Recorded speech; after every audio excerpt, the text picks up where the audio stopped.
नमस्कार दोस्तों। तो स्वागत है आपका आज की इस नई वीडियो में। तो आज की ये वीडियो उन सभी स्टूडेंट्स के लिए काफ़ी ज़्यादा यूज़फुल होने वाली है जो बीए प्रोग्राम में सेकंड ईयर में यानी थर्ड सेमेस्टर में है। तो थर्ड सेमेस्टर में जो उनका पॉलिटिकल साइंस सब्जेक्ट है, जिसमें जो उनकी यूनिट थर्ड है, जिसका नाम है संसदीय और आदेशात्मक प्रणाली व्यवस्था। तो मैं आपको बताना चाहता हूँ कि इसका जो पार्ट 1 वीडियो है, वो मैंने ऑलरेडी अपलोड कर चुका हूँ और ये वीडियो का पार्ट 2 है। मैं आपको इस वीडियो के डिस्क्रिप्शन बॉक्स में पार्ट 1 वाली वीडियो का लिंक प्रोवाइड करा दूँगा, आप उस वीडियो को ज़रूर से ज़रूर देख लेना। तो मैं आपको बताना चाहता हूँ पार्ट 1 वाली वीडियो में हमने संसदीय और अधिशात्मक व्यवस्था के बारे में जाना था, जो कि यूके और यूएसए के पॉइंट ऑफ व्यू से हमने उसे देखा था। तो आज के इस वीडियो में हम जानने वाले हैं कनाडा और चाइना के पॉलिटिकल सिस्टम के बारे में। जैसा कि मैंने आपको पार्ट 1 वाली वीडियो में बताया था कि कनाडा में संघवादी प्रणाली को अपनाया गया है, इसी तरीके से चाइना में एकात्मक यानी कि एक दलीय प्रणाली व्यवस्था को अपनाया गया है। तो अब अगर हम बात करें कि इस यूनिट में इस टॉपिक से किस-किस टाइप से क्वेश्चन पूछे जाते हैं अक्सर एग्ज़ाम में, ठीक है? तो या तो सिंपली पूछ लेते हैं कि संघवादी और एकात्मक प्रणाली है, उसके बीच डिफ़रेंस बताइए, उसके बीच कंपैरिज़न कीजिए। या फिर पूछता है कि कनाडा के अंदर जो संघवादी प्रणाली है, उसको एक्सप्लेन कीजिए, उसकी फीचर्स को बताइए, उसकी विशेषताओं को बताइए। सेम इस तरीके से चाइना में जो एकात्मक यानी कि एक दलीय प्रणाली को अपनाया गया है, उसके फीचर्स को बताइए, उसको एक्सप्लेन कीजिए, ठीक है? यही सारे क्वेश्चन अक्सर पूछे जाते हैं। तो अब मैं आपको बताना चाहता हूँ कि थर्ड सेमेस्टर में अगर आपको पॉलिटिकल साइंस और हिस्ट्री की वीडियोज़ चाहिए, तो उसके लिए मैंने ऑलरेडी प्लेलिस्ट क्रिएट कर दिया हूँ, ठीक है? आप वहाँ से लाइन बाय लाइन सारी की सारी वीडियोज़ को ईज़िली वॉच कर सकते हो, ईज़िली देख सकते हो। तो अब हम बात करते हैं इस यूनिट से अभी तक एग्ज़ाम में किस-किस टाइप से क्वेश्चन पूछे गए हैं। 2021 के पेपर में पूछा गया था, उपयुक्त उदाहरणों के साथ संघीय और एकात्मक राजनीतिक व्यवस्था के बीच अंतर कीजिए। जैसा कि मैंने आपको बताया था कि इसमें हमें डिफ़रेंस करने के लिए पूछता है कि कंपैरिज़न करो, ठीक है? तो सबसे पहले हम कंपैरिज़न कर लेते हैं इनके डेफ़िनेशन को लेके, ठीक है? तो अब मैं आपको बताना चाहता हूँ कि आखिर संघीय शासन होता क्या है? इसमें जो पावर्स होती है यानी कि सत्ता को जैसे कि आपको पता होगा, सत्ता को हम पावर कहते हैं। यानी कि जो पावर होती है वो केंद्र और स्थानीय सरकारों में बटी हुई होती है, ठीक है? एंड ये दोनों के दोनों जो सरकार होते हैं, ठीक है? ये दोनों के दोनों जिनके पास ये पावर होती है, वो अपने-अपने राज्य में स्वतंत्र होते हैं, ठीक है? यानी कि कोई भी एक-दूसरे का जो सत्ता है, जो पावर है उसका हनन नहीं कर सकता, ठीक है? कोई भी एक-दूसरे के काम में दखल-अंदाज़ी नहीं कर सकता। यानी कि आप कह सकते हो कि जो संघीय शासन होता है, इसमें जो पावर्स का डिस्ट्रीब्यूशन होता है, यानी कि पावर्स जो होती है वो बटी हुई होती है। अब अगर हम बात करें एकात्मक व्यवस्था के बारे में, तो इसमें ठीक इसका विपरीत होता है। इसमें क्या होता है कि जो पूरी की पूरी जो शक्ति होती है और जो अधिकार होता है, वो सिर्फ़ एक ही के पास होती है और वो भी केंद्र सत्ता के पास होती है, ठीक है? एंड उसी के पास शासन की पूरी बागडोर होती है। अब अगर मैं एग्ज़ाम्पल की बात करूँ तो इसमें चाइना है और अगर संघीय शासन की बात करूँ तो इसमें जर्मनी, कनाडा, भारत, ठीक है? तो अब इसके एक बार पढ़ भी लेते हैं। संघीय शासन वह है जिसमें कुछ अधिकार और शक्तियाँ तो स्थानीय सरकारों में निहित होती है और कुछ केंद्रीय सत्ता के पास होती है, ठीक है? यानी कि इसमें पावर का डिस्ट्रीब्यूशन होता है। संघीय सरकार में केंद्रीय स्थानीय सरकार एक-दूसरे के जो सत्ता है, जो पावर है उसका हनन नहीं कर सकती। यानी कि जो दोनों के दोनों हैं, वो अपने-अपने क्षेत्र में स्वतंत्र हैं, ठीक है? एंड कोई भी एक-दूसरे के काम में दखल-अंदाज़ी नहीं कर सकता। अगर मैं एग्ज़ाम्पल की बात करूँ तो जर्मनी, कनाडा और भारत है, ठीक है? इसी तरीके से एकात्मक में क्या होता है, मैंने जैसे कि आपको बताया था, ये एक ऐसी व्यवस्था है जिसमें जो शक्तियाँ और अधिकार होता है वो केंद्र के पास होता है, ठीक है? एंड उसी के पास शासन की पूरी बागडोर होती है। एग्ज़ाम्पल की बात करूँ तो चीन, ठीक है? तो अब हम देखते हैं इसमें जो संघीय शासन है और एकात्मक शासन है, उसमें शक्तियों और कार्यों का विभाजन किस तरीके से होता है। तो सबसे पहले मैं बात करूँ अगर एकात्मक शासन व्यवस्था में, तो इसमें जो शक्ति और कार्य का भी जो विभाजन होता है, वो जो पूरी की पूरी पावर होती है, वो किसी एक ही के पास होती है, यानी कि केंद्र के पास होती है, जैसा कि मैंने आपको बताया था। और जितने भी जो स्थानीय सरकारें होती हैं, उन्हें केंद्र पर निर्भर रहना पड़ता है, ठीक है? और अगर केंद्र चाहे, तो जो स्थानीय सरकार है, उनकी जो शक्तियाँ वो कम भी कर सकती है और उसमें बढ़ा भी सकती है, ठीक है? यानी कि जो पूरा का पूरा कंट्रोल होता है वो सिर्फ़ और सिर्फ़ केंद्र सरकार के पास होता है और स्थानीय सरकारों को केंद्र पर निर्भर रहना होता है, ठीक है? वहीं दूसरी तरफ अगर हम संघीय शासन व्यवस्था की बात करें, तो इसमें ठीक इसका विपरीत होता है। जैसे कि मैंने आपको बताया था, संघीय शासन व्यवस्था में क्या होता है कि जो 2 इकाइयाँ होती हैं, ठीक है? केंद्रीय और स्थानीय और दोनों को दोनों अपने क्षेत्र में स्वतंत्र होते हैं, अपने कार्य, अपने पावर्स का यूज़ वो ईज़िली कर सकते हैं, ठीक है? तो अगर आप बात करें कि स्थानीय जो शक्तियाँ और कार्यों का विभाजन किस तरीके से हुआ है, तो आप कंक्लूज़न में ये भी बता सकते हो कि एकात्मक शासन व्यवस्था में क्या होता है, जो शक्तियाँ होती हैं यानी कि जो पावर्स का केंद्रीकरण होता है, और वहीं दूसरी तरफ जो संघीय शासन है, उसमें जो पावर्स है उसका डिस्ट्रीब्यूशन होता है, यानी कि जो पावर्स होती है उसका विकेंद्रीकरण होता है, ठीक है? तो अब हम इसे एक बार पढ़ भी लेते हैं। एकात्मक शासन व्यवस्था। एकात्मक शासन व्यवस्था में शक्ति का स्रोत केवल केंद्र सरकार होता है। जैसे कि मैंने आपको बताया था, जो पूरी पावर होती है वो केंद्र के पास होती है। और यदि स्थानीय सरकारों को कोई भी शक्ति प्राप्त करनी होती है, तो उसे केंद्र के द्वारा प्राप्त करनी होती है। यानी कि आप कह सकते हो, जो स्थानीय सरकारें हैं, उन्हें केंद्र पर निर्भर रहना होता है, ठीक है? और केंद्र जब चाहे स्थानीय सरकारों के अधिकार में कमी कर सकती है या फिर वृद्धि कर सकती है, ठीक है? अब हम बात कर लेते हैं संघीय शासन व्यवस्था के बारे में। तो इसमें ठीक इसका विपरीत है। संघीय शासन में क्या होता है कि जो पावर्स होती है वो डिस्ट्रीब्यूट होती है, यानी कि बटी हुई होती है संघ और इकाई में, और ठीक है, और दोनों के दोनों अपने राज्यों में पावर्स का जो इस्तेमाल करते हैं उसमें वो स्वतंत्र होते हैं, ठीक है? यानी कि कोई भी एक दूसरे के जो पावर्स है उसका हनन नहीं कर सकता, ठीक है? यानी कि कोई भी एक दूसरे के काम में दखल अंदाजी नहीं कर सकता। इस प्रकार हम कह सकते हैं कि एकात्मक शासन व्यवस्था में क्या होता है, अधिकारों और कार्यों का केंद्रीकरण होता है। और वहीं दूसरी तरफ अगर हम संघीय शासन की बात करें, तो इसमें जो पावर्स होती है उसका डिस्ट्रीब्यूशन होता है, यानी कि उसका विकेंद्रीकरण होता है। अब हम बात करें अगर नागरिकता के बारे में, यानी कि सिटीजनशिप के बारे में, ठीक है? तो एकात्मक शासन व्यवस्था में क्या होता है, एकहरी नागरिकता होती है, ठीक है? यानी कि वो एक ही सिटीजनशिप ले सकता है। व्यक्ति प्रांत में चाहे कहीं पे भी रहता हो, उसका जो संपूर्ण देश में जो एक ही नागरिकता उसे मिलती है, यानी कि एक ही सिटीजनशिप मिलती है, ठीक है? वहीं दूसरी तरफ अगर हम संघीय शासन व्यवस्था के बारे में बात करें, तो इसमें दोहरी नागरिकता होती है, ठीक है? जैसे अगर हम एग्ज़ाम्पल कहते हैं, तो अमेरिका में दोहरी नागरिकता प्राप्त है, यानी कि अमेरिका के लोग किसी और देश में भी जाके उसकी भी जो सिटीजनशिप है, वो प्राप्त कर सकते हैं, ठीक है? अब मैं आपको बताना चाहता हूँ कि भारत में भी संघीय व्यवस्था है, ठीक है? लेकिन उसके बाद भी भारत में एकहरी नागरिकता को अपनाया जाता है, यानी कि वहाँ पर सिर्फ़ एक ही सिटीजनशिप ले सकता है एक व्यक्ति, ठीक है?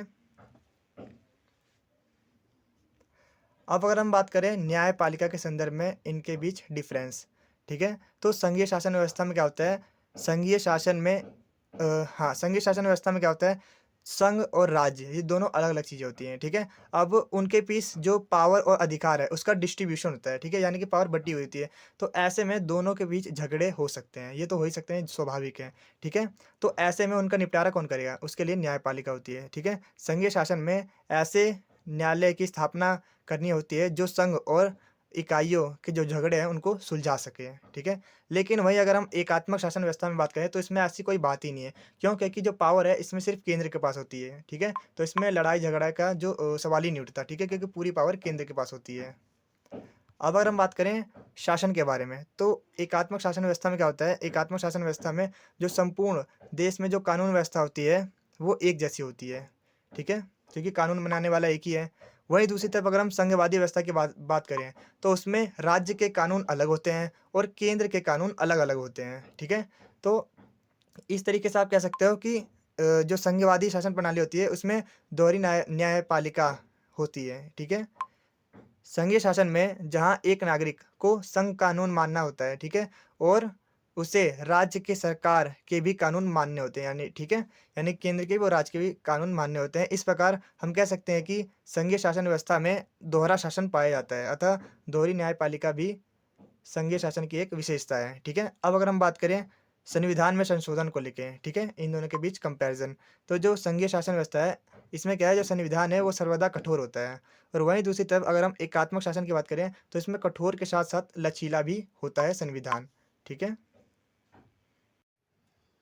तो अभी हमने एकात्मक शासन प्रणाली और संघवादी शासन प्रणाली के बीच कंपैरिजन समझा था, उसके बीच क्या डिफरेंस है उसे समझा था। तो एग्ज़ाम में कई बार संघवादी प्रणाली पे भी क्वेश्चन पूछे जा सकता है कि जो संघवादी प्रणाली है, ठीक है? उसको कनाडा के संबंध में उसकी विशेषताओं को बताइए, ठीक है? यानी कि कनाडा के पॉइंट ऑफ व्यू से संघवादी शासन प्रणाली की विशेषताओं को बताइए। सेम इसी तरीके से चीन से भी क्वेश्चन पूछा जा सकता है कि चीन की जो एकात्मक शासन प्रणाली है, उसकी विशेषताओं को बताइए, ठीक है? यानी कि आपको इसमें चीन के पॉइंट ऑफ व्यू से एकात्मक शासन प्रणाली को एक्सप्लेन करना होगा, ठीक है? तो इसमें भी आप वही सभी पॉइंट्स एक्सप्लेन कर सकते हो, जो कि हमने एकात्मक शासन प्रणाली और जो संघवादी शासन प्रणाली में की थी, ठीक है?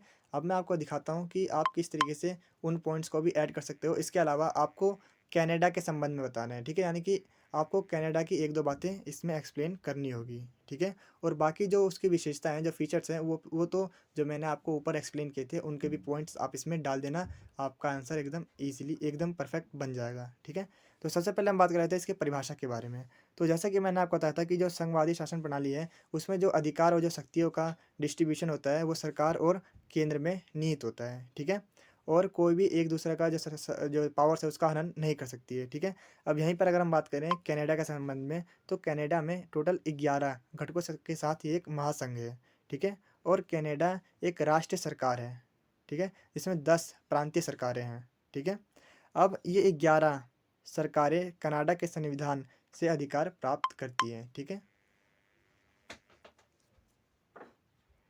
तो अब अगर हम बात करें संघीय और विधायी शक्तियों का विभाजन, तो जैसा कि मैंने आपको बताया था कि इसमें जो पावर का डिस्ट्रीब्यूशन है वो संघीय सरकार और जो प्रांतीय सरकार है उनके बीच बटा होता है, ठीक है? अब अगर हम बात करें कनाडा का संघवाद, तो कनाडा का संघवाद जो प्रांतीय संघवाद शक्तियों का विभाजन भी कहलाता है इसमें, ठीक है? एंड ये जो संघवाद जो प्रणाली होती है, ये उन देशों के लिए काफ़ी ज़्यादा फ़ायदेमंद होती है जहाँ पर बहुसांस्कृतिक होती है समाज, ठीक है? यानी कि आप कह सकते हो जहाँ पर बहुत सारे कैटेगरी के लोग होते हैं, काफ़ी ज़्यादा समुदाय होते हैं, काफ़ी ज़्यादा धर्म के लोग होते हैं, ठीक है? वहाँ पर जो संघवाद प्रणाली है वो काफ़ी ज़्यादा फ़ायदेमंद होती है, ठीक है? तो यहाँ पर हमने देखा कि इसमें टोटल 10 प्रांत डिस्ट्रीब्यूशन किया गया है, यानी कि टोटल 11 संघों के साथ एक महासंघ बनता है, ठीक है? तो ये वहाँ उन देशों के लिए काफ़ी ज़्यादा फ़ायदेमंद होता है जहाँ पर बहुसांस्कृतिक समाज होता है, ठीक है? वहाँ पर जो सामंजस्य है उसका एक उत्तम उदाहरण बनता है, ठीक है? तो कनाडा की संघीय संरचना बहुसांस्कृतिक समाजों के सामंजस्य का उत्तम उदाहरण है, ठीक है? अब अगर हम बात करें वैधानिक शक्तियों का संवैधानिक वितरण, तो कनाडा में सरकार 2 व्यवस्थाएँ हैं, ठीक है? संघीय सरकार और प्रांतीय सरकार। कनाडा के संविधान की शक्तियाँ, तो इसके अंदर आपको बेरोज़गारी, बीमा ये सभी पॉइंट्स बता देने हैं, ठीक है? और प्रांतीय के अंदर आपको ये सभी पॉइंट्स बता देने हैं। अब इसके बाद आपको वही सभी पॉइंट्स दोबारा एक्सप्लेन करने हैं, जो कि मैंने आपको ऊपर बताया था, जैसे कि नागरिकता, ठीक है? अब इसमें आपको सिर्फ़ जो संघीय शासन है उसी के बारे में बताना है। जैसे कि मैंने इसमें आपको एकात्मक प्रणाली के बारे में बताया था, ठीक है? लेकिन क्वेश्चन में तो हमसे सिर्फ संघीय शासन के बारे में पूछ रहा है, ठीक है? तो इसमें हमें सिर्फ उसी के जो पार्ट्स हैं उसी को एक्सप्लेन करते आना है। अब मैंने आपको सिटीजनशिप के बारे में ऊपर पहले ही एक्सप्लेन कर दिया था, ठीक है? तो मुझे नहीं लगता इसके दोबारा एक्सप्लेन करने की ज़रूरत है मुझे, ठीक है? न्यायपालिका के बारे में भी मैंने आपको इस ऊपर एक्सप्लेन कर दिया था, ठीक है? इसके बारे में मैंने आपको बता चुका हूँ। तो इस तरीके से आपका आंसर खत्म हो जाएगा। अब जैसा कि मैंने आपको बताया था कि जो चीन के संबंध में भी जो एक दलीय व्यवस्था है, उसकी विशेषताओं के बारे में पूछा जा सकता है। तो इसमें भी आप जो ऊपर एक दलीय व्यवस्था के मैंने आपको पॉइंट्स बताए थे, उसके जो फीचर्स बताए थे, वो आपको इसमें पुट कर देना, आपका आंसर बन जाएगा, ठीक है? इसके अलावा इसमें मैंने और बहुत से पॉइंट्स लिखवाए हैं। अगर आप ऐड करना चाहते हो वो भी आप ऐड कर सकते हो, ठीक है? जैसे कि चीन में एक दलीय व्यवस्था की भूमिका, ठीक है? एक दलीय या फिर एकात्मक व्यवस्था का चीन एक अच्छा उदाहरण है, ठीक है? इस तरीके से आप आंसर स्टार्ट करोगे तो आपका आंसर एकदम जो क्वेश्चन के अकॉर्डिंग एकदम परफेक्ट बन जाएगा, ठीक है? एक दलीय व्यवस्था को अक्सर तानाशाही एकतांत्रिक व्यवस्था कहा जाता है क्योंकि यह व्यवस्था अन्य राजनीतिक दल उत्पन्न नहीं करती। एक दलीय व्यवस्था की तुलना सर्वाधिक या तानाशाही शक्ति से की जाती है।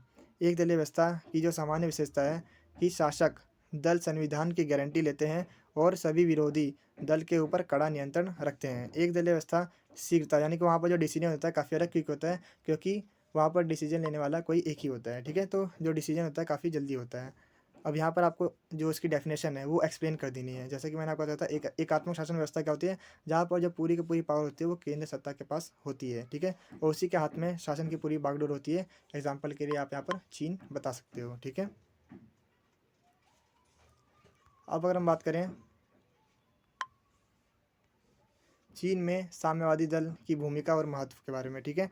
तो चीनी क्रांति के बाद चीन में मिली-जुली सरकार की स्थापना हुई, लेकिन इस सरकार का जो नेतृत्व है वो साम्यवादी दल ही करता था, ठीक है? अन्य दल नाम मात्र के थे, यानी कि जो एक ही दल था वो अन्य जितने भी दल थे वो उनका कोई महत्व नहीं था, ठीक है? वो यानी कि ना के बराबर थे, क्योंकि अन्य अन्य कोई भी दल इस स्थिति में नहीं था कि वो साम्यवादी दल का विरोध कर सके, ठीक है? फिर भी चीन कि 1954 संविधान में कहा गया कि चीन में छोटे छोटे दल भी विद्यमान हैं, ठीक है। परंतु उससे हम यह अनुमान नहीं लगाना चाहिए कि चीन में बहुत सारे राजनीतिक दल हैं। सरकार और जनता का नेतृत्व साम्यवादी दल ही करता है, ठीक है। यानी कि दिखाने के लिए उन्होंने बता दिया कि हमारे पास बहुत सारे दल हैं, ठीक है, लेकिन अगर हम रियलिटी में देखें तो एक ही दल है उनके पास, ठीक है। साम्यवादी दल क्रांति का सूत्रधार और संरक्षक है। 1949 की चीनी क्रांति को लाने में मुख्य रूप से साम्यवादी दल का महत्वपूर्ण योगदान था। इस क्रांति के परिणाम स्वरूप एक नई सामाजिक, आर्थिक, राजनीतिक व्यवस्था का जन्म हुआ, जिसमें कारखानों, उद्योगों, संस्थाओं को अनेक मालिकों से छीनकर राज्य को दे दिया गया। नेक्स्ट पॉइंट है, सभी जन संगठनों पर पार्टी का ही नियंत्रण है। देश में जितने भी सार्वजनिक संगठन हैं वे सब पार्टी के अधीन रहकर कार्य करते हैं, ठीक है। चीन जैसे मुल्कों में सभा और स्वतंत्रता का वास्तविक मूल्य बहुत कम है। कारण यह है कि वहाँ के जो लोग हैं वो मनचाहे समुदाय का निर्माण करने का अधिकार नहीं रखते हैं, ठीक है। उन समुदायों में ही किसी एक सदस्य को उन्हें चुनना पड़ता है, ठीक है। और ये जितने भी लोग होते हैं ये कम्युनिस्ट पार्टी के नियंत्रण में रहते हैं। अब थर्ड पॉइंट है, पार्टी ही लोगों का मार्गदर्शन करती है। क्योंकि देश में सभी संगठन और समुदाय पार्टी के नियंत्रण में रहकर कार्य करते हैं, इसीलिए यह कहना पड़ेगा कि जो साम्यवादी दल है ही लोगों का मार्गदर्शन करते हैं, ठीक है। इसके अंदर बाकी पॉइंट्स आप उसे ईजिली पढ़ सकते हो। यहाँ पर मैंने और भी आपको पॉइंट्स लिखवा रखे हैं।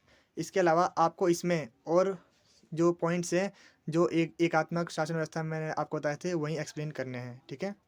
तो आज की वीडियो में बस इतना ही। Thank you.